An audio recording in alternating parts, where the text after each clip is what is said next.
Mhm. 27 Juli itu kita nggak tahu sebetulnya eee, berapa banyak korban.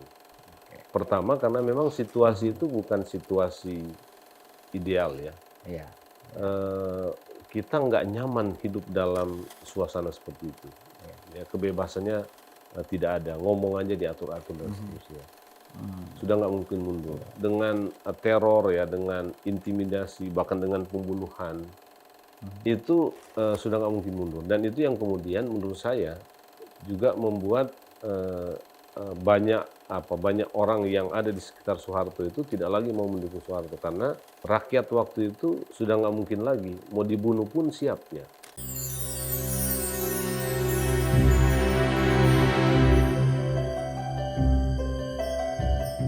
Nah, memang, krisis ekonomi itu hanya salah satu variabel dan pintu masuk yang memperparah situasi waktu itu ya. Eee, Coba kita bergerak agak lebih maju dikit, Jer. Kita coba komparasi dengan situasi Mmm. hari ini ya. Nah, dirimu kan juga terlibat aktif, di dunia kepemiluan, ya, koordinasi di DPR, terus kemudian sekarang di tepi ngurusin soal, eee, prosedur demokrasi di pemilu ini. Dulu Soeharto menggunakan semua instrumen kekuasaan untuk memenangkan pemilu ya. Dia pakai tentara, dia pakai polisi, birokrasi, dan semua partai politik ya. Kalau kita compare dengan hari ini, situasi itu mirip-mirip nggak kira-kira? Iya, sebetulnya ada kemiripannya ya. Mhm. Mungkin, ke apa, salah satu yang baik sekarang ini dia belum brutal aja, Oke, gitu ya. iya, Kalau, iya, iya. model atau pola yang dibangun oleh Soeharto, yang Mhm. dilakukan Soeharto dulu menurut saya terjadi. Polanya sama. Iya, Iya. misalnya memang intimidasinya lebih soft ini, ya Mhm, kan, mhm. orang didatangi, Iya, ditanya-tanya baik-baik gitu iya, ya, iya. apa, tapi kemudian orang jadi merasa terintimidasi juga gitu ya, Mhm, takut ya. mhm. Kemudian, zaman Soeharto kan nggak yang begini-begini langsung diambil Iya, gitu ya. iya, iya. Tapi ini, kalau ada orang yang cukup kritis, ditangkap Mhm. gitu ya. Atau menggunakan Bahwa instrumen kekuasaan Jar, seperti misalnya MK, oh iya ya, itu pola kemudian yang lain ya, iya, tapi menyebar teror ya kepada masyarakat itu, kan menurut saya itu jauh lebih penting ya. mhm, Karena, eee, masyarakat kan menjadi tidak bebas dan tidak nyaman. Sama juga dengan misalnya orang ditangkap. iya, Ditangkap itu ya karena kritik, karena apa ditangkap, setelah itu dilepaskan, mhm, mhm, gitu. iya, Ini pola yang sebetulnya mirip ya, tapi, mhm. dia lebih soft aja, Polanya dipakai ya, tapi lebih lebih lebih soft. lebih soft ya? Nah, begitu juga di dalam, lembaga-lembaga, lain ya, seperti Mhm, lembaga-lembaga peradilan kita. iya. Itu Kemarin kepala memang desa dikumpulin ya misalnya. itu Mhm, lebih soft sebetulnya. mhm, Jadi misalnya MK ya, kalau dulu Soeharto kan nggak mungkin begitu. iya, Dia langsung minta dan perintah gitu iya, ya, iya, dan tidak mungkin posisinya, 5-4 kan, mhm, itu mhm, posisinya 9-0 pasti. iya, Nah, ini kan lebih soft ya. mhm, Jadi orang-orang yang bisa diajak bicara itu saja, cukup gitu ya iya. untuk memberi, Yang penting kalau voting menang lah untuk kira-kira ya ya? yang penting kalau voting Mhm, menang gitu ya. Dan ini, seolah-olah ini masih bagian dari mekanisme demokrasi. mhm, mhm, Ini untuk meminimalisir, atau membangun cita bahwa intervensi itu tidak ada, atau iya, intervensi itu ya nggak terjadi karena ini kan mhm, posisinya begini, gitu ya. iya, Nah, itu cara cara yang sama sebetulnya tapi mhm, soft.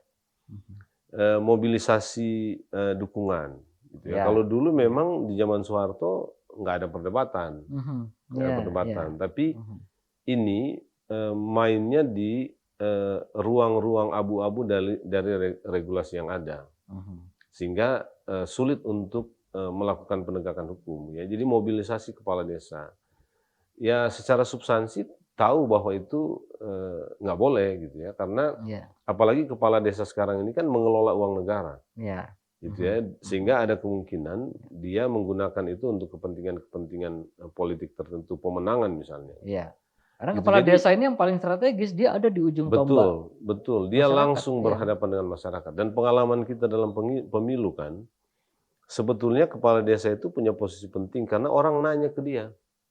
iya, Gitu, iya, di desa itu, iya. Dia kewibawanya jadi besar. referensi Betul, orang ya. Mhm. orang nanya. Sama dengan ketika orang di kampung-kampung itu orang nanya kepada guru, Iya. ya, guru-guru di kampung itu sering jadi Mhm. referensi untuk orang bertanya gitu. Nah, situasi itu kan hampir mirip ya dengan situasi Orde Baru dulu. Menggunakan Iya, kepala desa, lurah. itu yang kita teriakan sejak dulu kan, Mhm. bahwa demokrasi kita itu sebetulnya, makin jauh dari spirit reformasi.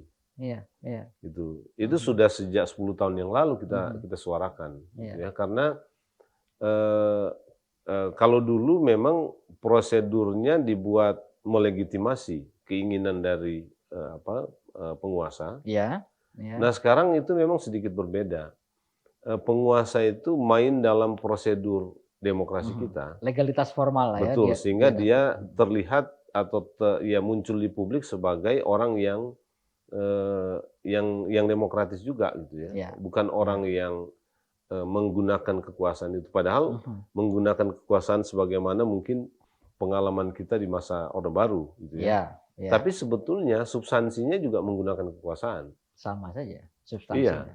cuma Mhm. memang caranya berbeda. Kita nggak tahu lah, ini yang harus kita teriakan terus ya, khawatirkan karena, eee, kalau ini lama-lama bisa kan dia menjadi lebih lebih kuat posisinya, lalu ya bisa jadi lebih semena-mena. Iya, Kan kita iya. nggak tahu ya, saya Mhm. nggak tahu persis, Soeharto di awal-awal pemerintahannya. Mhm. Tapi, orang belum menyadari 5 tahun, 10 tahun ketika Soeharto berkuasa, Iya. orang kan belum Iya. menyadari ya, baru kemudian belakangan kan, Mhm. ekspresi keberatan dan ketidaksukaan terhadap Soeharto kalau kita lihat sejarah, itu kan 70-an, 70 pertengahan.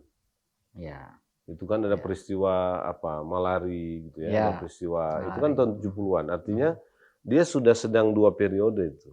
Iya, Nah, iya. saya nggak tahu apakah memang di periode pertama dan kedua itu dia juga, masih, mengesankan diri baik ya. Mhm. Ya Mhm. sehingga dukungan publik itu tetap ada atau bahkan apa yang dilakukan itu masih bisa dikompromikan oleh publik ya. Oh Iya, ya, iya. gitu ya. Nah, ya kalau kita lihat periode Jokowi sekarang kan sama 10 tahun, Mhm. kira-kira gitu. Iya. Jadi, makanya kita nggak setuju kekuasaan yang berlama-lama, Ya, itulah gitu ya. pentingnya pembatasan, Makanya priorisasi. itulah pentingnya Mhm. pembatasan. Karena Mhm. orang berkuasa lama-lama itu makin lama dia makin merasa Diktator dia. ini dia punya Mhm. gitu ya. Mhm. Bukan lagi, rakyat yang punya, Iya, tapi mengelola dia yang republik punya. seperti mengelola perusahaan keluarga nanti. Betul. Iya. Jadi, rakyat kadang-kadang rakyat pun dia dianggap sudah dia punya gitu ya. Iya, Gitu, iya. dan itu saya kira titik titik, krusial kita sekarang ya, karena, faktanya, Pak Presiden kita sekarang ini kan didukung oleh, banyak orang. Iya, Ya, iya. jadi, opini publik gitu ya, Approval rating-nya orang masih tinggi. suka ya, Iya. orang masih suka terhadap dia sehingga, eee, narasi-narasi yang mungkin kita bangun gitu ya, misalnya, kooptasi lembaga, peradilan ya, Mhm. yang kemudian menggolkan keputusan-keputusan yang menguntungkan, Iya, iya. mereka gitu ya, Mhm.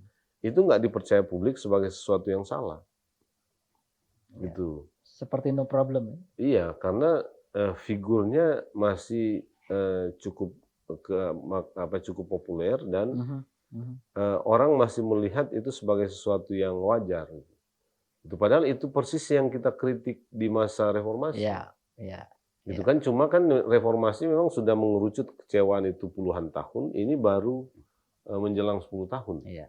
Jadi belum, kekecewaan itu memang baru baru mau Mhm. mungkin baru muncul ya sekarang ini karena gini, Di 3 bulan yang lalu aja kan kita nggak merasa bahwa ada ada sesuatu di Betul, balik iya, udang iya. itu kan gitu. Banyak banyak kejutan Iya, rupanya. 3 bulan yang lalu aja kita Semakin dekat pemilu semakin banyak betul, kejutan. 3 bulan yang lalu kita belum yakin kan. Bahkan dulu ketika saya ingat ya, ketika 3 periode perpanjangan masa jabatan. Iya, iya, Ini penundaan kita nggak pemilu. percaya. Gitu. Bahkan kita ini masih ragu-ragu gitu ya, meskipun sudah banyak mengingatkan dan kita mengkritik ketika itu, Iya, ketika iya, 3 periode gitu ya. iya. Kemudian perpanjangan masa jabatan. Kita mengkritik tapi kita masih melihat itu sebagai wacana yang didorong gitu ya, Hanya wacana yang sekedar didorong. wacana dan nggak mungkin Betul, bisa terwujud. nggak mungkin. Iya. Nah, tapi sekarang ini kan kita melihat loh, ini rupanya ada bahaya. Ini baru 3 bulan atau 2 bulan kemudian. Baru kita belum ternyata 3 bulan. beneran nih, serius nih. Iya, Gitu kita kan. lihat ini serius rupanya kekuasaan ini mau digunakan untuk kepentingan dinasti lah, katakanlah begitu ya. Oke, nanti Kita boleh minum ya, kita sambil lanjut minum ya. sambil Ini minum. bisa diminum kan? Iya, kita break dulu Hah? sambil minum. Dari Sabang sampai Merauke, ya per kecamatan tuh 2000 baliho kira-kira, ya kan itu bisa dipasang dalam satu malam. Yang disasar itu generasi muda. Ya. Kenapa generasi muda? Karena generasi ini yang tidak punya memori dengan peristiwa 98. Iya. Jangan pernah melegitimasi kejahatan atau ketidakbenaran yang dilakukan hanya karena Anda mengidolakan dia. Nggak bisa. Tidak hanya sekedar terkenal ya. Enggak. Ya kalau mau jadi role model itu, jadi gini, orang-orang terkenal itu, kalau dia melakukan kesalahan, itu langsung ambruk dia. Iya.